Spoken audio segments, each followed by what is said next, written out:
So it's been over a month since Side Order was released, and it was pretty fun.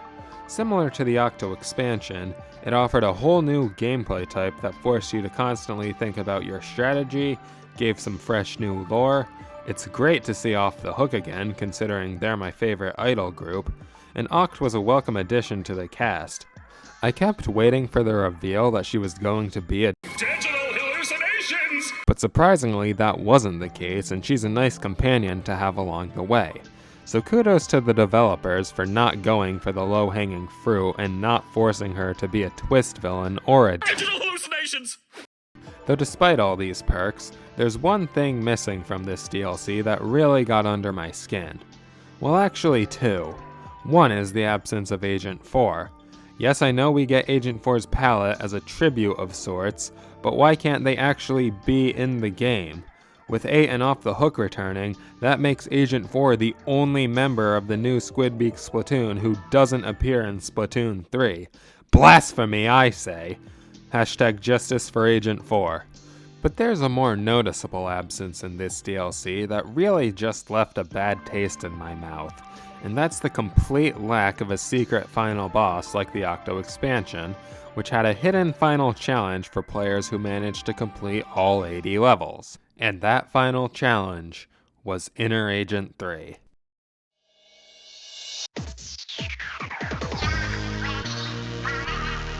So remember how I just said that this fight was a challenge? Well, that's a wrong evaluation. This fight isn't a challenge, it's a nightmare.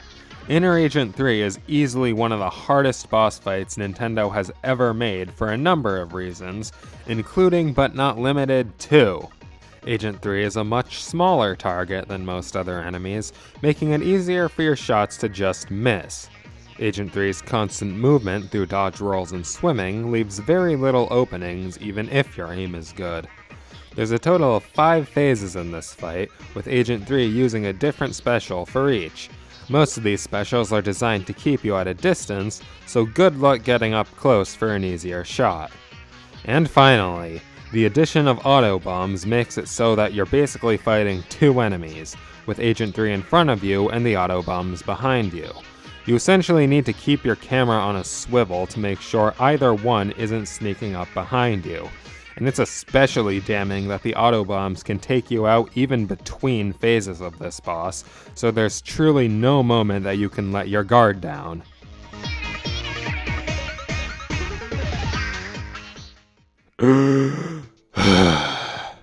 Okay, so you probably get my point. This is a really damn hard boss fight. Now what does Side Order have? Well, the final boss of the main story is Overlorder, which is a decently challenging fight, but if you want to beat Side Order 100%, you don't fight Overlorder once, and you don't even fight him twice. No, to fully beat Side Order, you have to fight Overlorder 12 times. 12! And given the fact that you're hacking yourself better and better abilities, this fight only gets easier and easier as you go.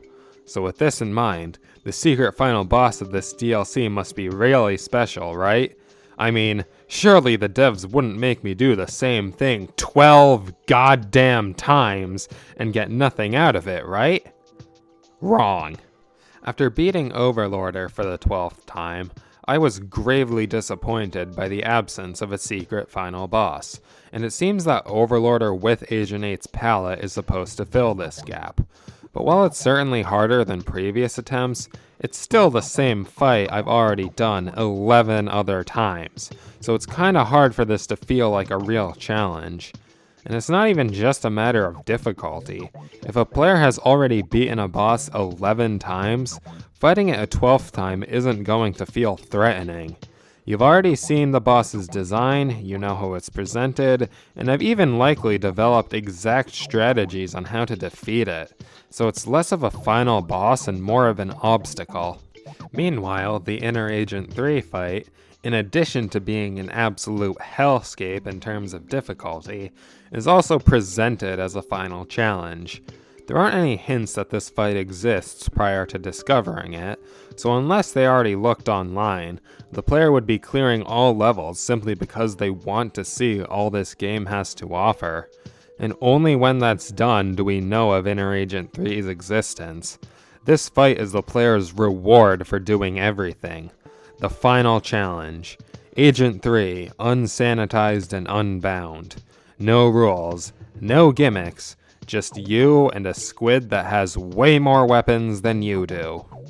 But Inner Agent 3 is also a great final test because it's just that, a test. If you're just a casual Splatoon player, you're not going to win this fight. And even if you do play more seriously, you're likely not going to win on the first try. Instead, you have to grow, you have to adapt, and if you can do these things right, only then will you fully beat the Octo Expansion. Inner Agent 3 is just so amazing with its presentation, difficulty, and the fact that you have to use both pre-made plans and quick thinking to beat it. And because it's so hard, it truly feels like this is something we're overcoming alongside Agent 8. Notice how the starting text doesn't say defeat the hero within, but surpass the hero within. You will be coming out of this boss fight as a better player than you were before. So now, nearly 5 years after the absolute hell this fight put me through, I say to Inner Agent 3, thank you for making me a better player. Meanwhile, what do we get in Side Order? The same boss we've already fought 11 times, but slightly harder. There's nothing to surpass here. If you've already beaten a boss 11 times, I think it's safe to say you've surpassed them. This DLC needed a secret boss so bad because Overlorder just feels underwhelming after beating it so many times. Hell, they could have done Inner Agent 4, as said Agent's revenge for not being present, or maybe fight the Captain. That would be a good continuation of Inner Agent 3. Or just something that makes the player feel like they accomplished something, because this isn't it. A final level should make a player feel accomplished upon its completion, and you're not going to feel accomplished if you do the same thing 12 times and not get anything new out of it. Thanks for watching. Now I'm going to go rekindle my love of Off the Hook.